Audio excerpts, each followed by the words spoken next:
ભાવનગરમાં 40મી જગન્નાથની રથયાત્રાને લઈને રાત્રિના સમયે પોલીસે કર્યું હતું પેટ્રોલિંગ। ગુજરાતની સૌથી લાંબી 14 કલાક ચલાવનાર ભગવાન જગન્નાથજીની રથયાત્રાને લઈને પોલીસે પેટ્રોલિંગ હાથ ધર્યું છે।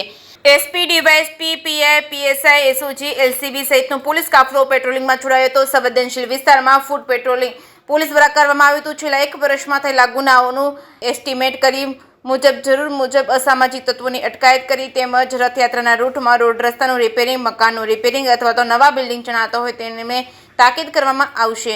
જે કેસની ગુજરાતી સાથે હિરેન ભયાણી, ભાવનગર। ભાવનગર જિલ્લાના ભાવનગર શહેર ખાતે ગુજરાતની સૌથી લાંબો વખત ચાલતી રથયાત્રા નીકળતી હોય છે, જે આશરે 14 કલાક જેટલો લાંબો સમય ભાવનગર શહેરના જાહેર માર્ગ ઉપર ભગવાન જગન્નાથની રથયાત્રા નીકળતી હોય છે। આગામી 27 જૂન 2025ના રોજ ભાવનગર શહેરમાં 40મી રથયાત્રાનું આયોજન થનાર છે।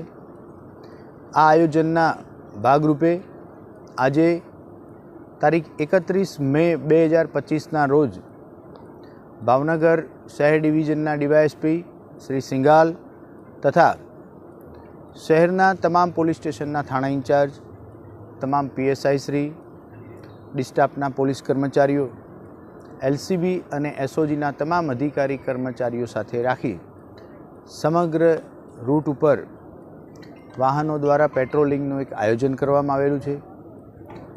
રૂટના સંવેદનશીલ વિસ્તારમાં ફૂટ પેટ્રોલિંગ પણ કરવામાં આવેલું છે।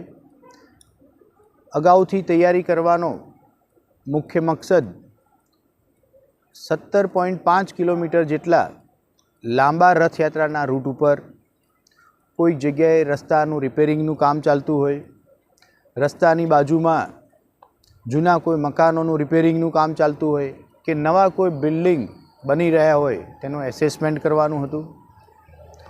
નવા પોલીસ અધિકારી કર્મચારીઓ ભાવનગર શહેરમાં ફરજ બજાવતા હોય તો સમગ્ર રથયાત્રા રૂટથી વાકેફ થાય એ આનો બીજો મકસદ હતો। સાથે સાથે શહેરના તમામ પોલીસ અધિકારી કર્મચારીઓ સાથે છેલ્લા 1 વર્ષમાં બનેલા ગુનાઓનું એસેસમેન્ટ કરી રથયાત્રા સંબંધી અસામાજિક તત્વો વિરુદ્ધ જરૂરિયાત મુજબના અટકાયતી પગલાં લેવા માટેની પણ આજે ચર્ચા કરવામાં આવેલ છે।